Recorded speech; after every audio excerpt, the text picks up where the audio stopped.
We have all felt it, the sharp personal sting of a no.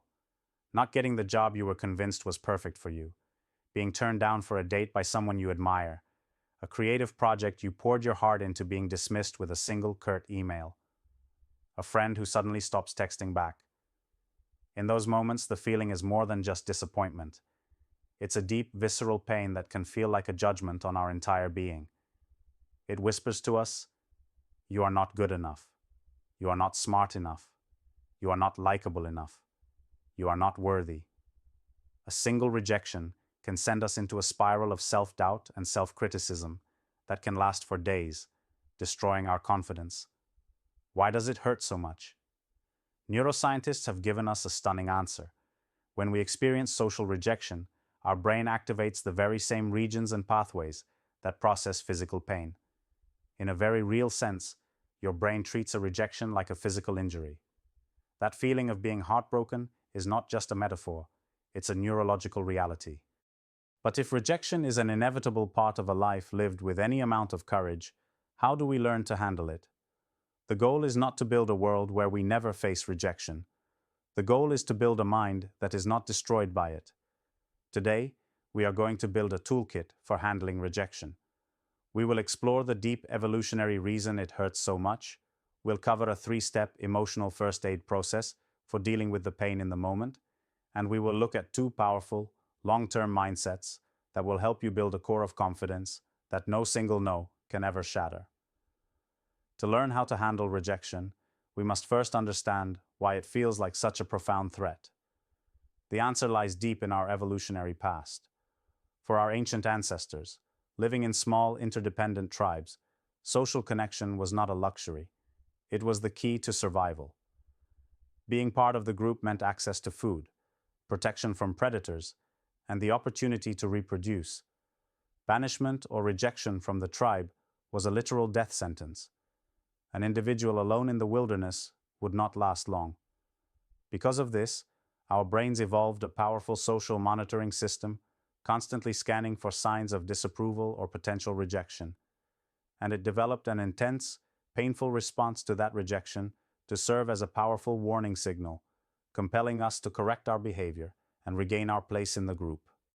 The problem is that today, we are no longer living in a small tribe where a rejection means death, but our brains haven't caught up. We are running ancient survival software on modern hardware. So, a rejection on a dating app, a critical comment from a stranger online, or not being invited to a party can still trigger this primal alarm system, flooding our bodies with the same neurochemicals of dread and danger as if our very survival were at stake. Understanding this is the first step. The intense pain you feel is not a sign that you are weak or oversensitive. It's a sign that your brain's ancient alarm system is overreacting to a modern situation.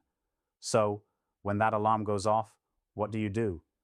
Just like with a physical injury, you need to administer immediate emotional first aid. Pushing through the pain or pretending it doesn't exist will only make it worse. Here is a 3-step process for treating the wound in the moment. Step 1 is to simply acknowledge the pain and not tough it out. Our first instinct is often to either suppress the feeling, "I'm fine, it doesn't bother me," or to criticize ourselves for having the feeling in the first place. "Why are you so sensitive? Get over it." Both of these are mistakes. Suppressing an emotion doesn't make it go away. It just makes it fester. The right approach is to practice self-compassion by validating your own feelings. Take a moment and say to yourself, either out loud or in your head, "This hurts. It is okay that this hurts. Rejection is a painful experience, and my feelings are a normal response." Think of it like this. Ignoring an emotional wound is like getting a deep cut on your arm and just putting your sleeve down over it, pretending it's not there. The wound doesn't heal, it gets infected. Acknowledging the pain is the first step in cleaning the wound and allowing it to begin healing. Step 2 is to reframe the narrative and challenge your inner critic. The moment rejection strikes, our inner critic grabs the microphone and starts telling us a story. And it's almost always a story of personal failure. "I didn't get the job because I am not smart enough. She didn't want a second date because I am boring." We automatically make the rejection personal, about our own inherent flaws, and pervasive, a sign that we will always be rejected. You must consciously and deliberately challenge this story. The first way to do this is to depersonalize the rejection. Your mission is to brainstorm other possible reasons for the no that have nothing to do with you and your worth. For example, maybe they had already chosen an internal candidate for the job. Maybe she is just not in a place in her life where she is ready to date anyone. Maybe my creative project just wasn't the right fit for their specific audience.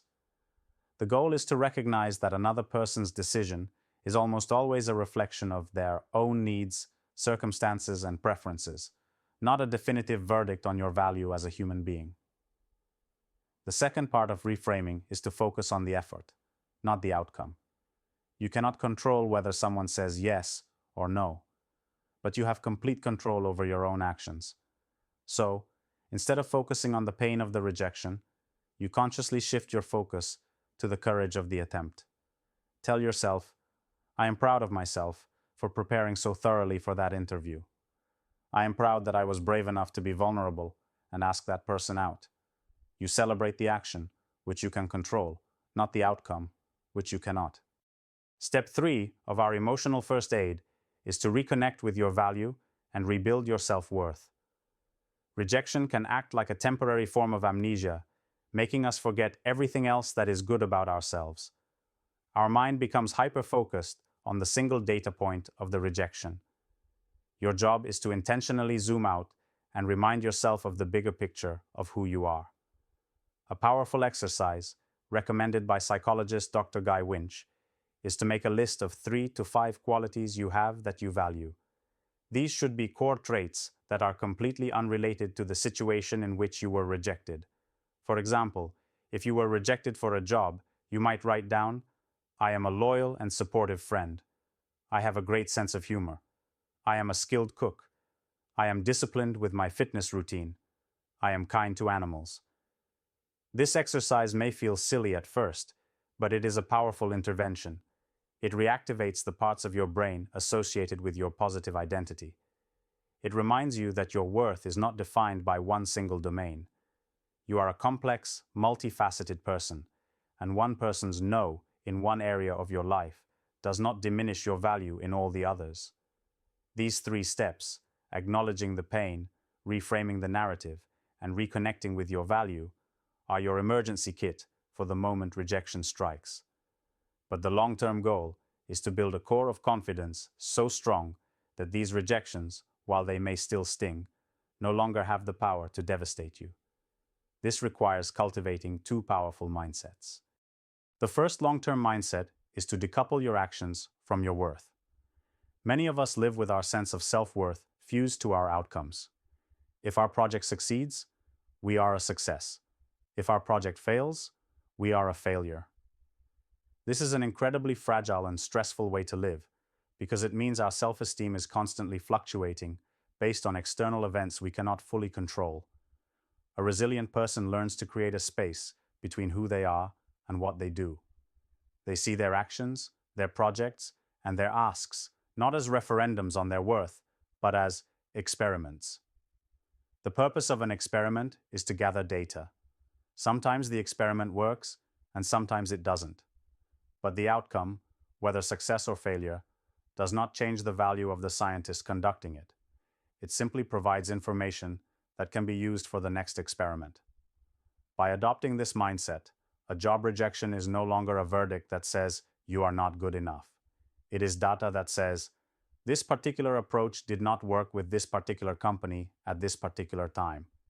Then you can ask, what did I learn from this experiment? How can I tweak my approach for the next one? This shift from seeing life as a series of pass-fail tests to seeing it as a series of data-gathering experiments is fundamental to building unshakable confidence. The second long-term mindset is a bit counterintuitive. It is to increase the volume of your asks and to embrace rejection as a metric of success. The reason a single rejection can feel so catastrophic is often because we have placed all of our hopes, our dreams, and our ego on that one single attempt. The stakes are too high. Resilient and successful people understand that life is in many ways, a numbers game.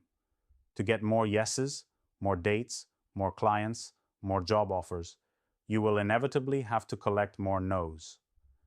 They see rejection not as a sign of failure, but as a sign that they are actively playing the game.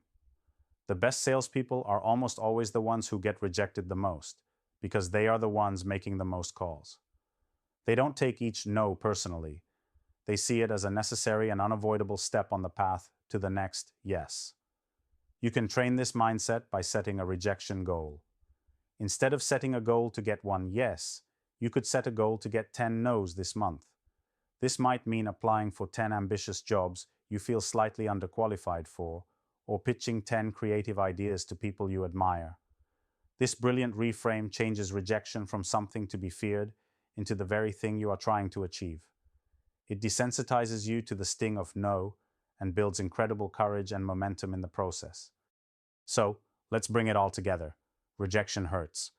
It hurts because our brains are wired for connection, and they interpret rejection as a primal threat to our survival. But we do not have to be ruled by this ancient fear. We can treat the wound in the moment with emotional first aid. Acknowledge the pain, reframe the narrative, and reconnect with our core value. And we can build our long-term immunity by decoupling our worth from our outcomes and by learning to embrace rejection as a necessary price for a life of action. A life without rejection is a life lived in the shallow end of the pool. It is safe, but it is small, and you will never know how far you could have swum. A life of meaning, of love, of purpose, and of achievement requires courage, and rejection is simply the price of admission for a courageous life. So, learn to treat the wound, build your resilience, and get back in the arena. Your best life is waiting for you on the other side of your fear of hearing no.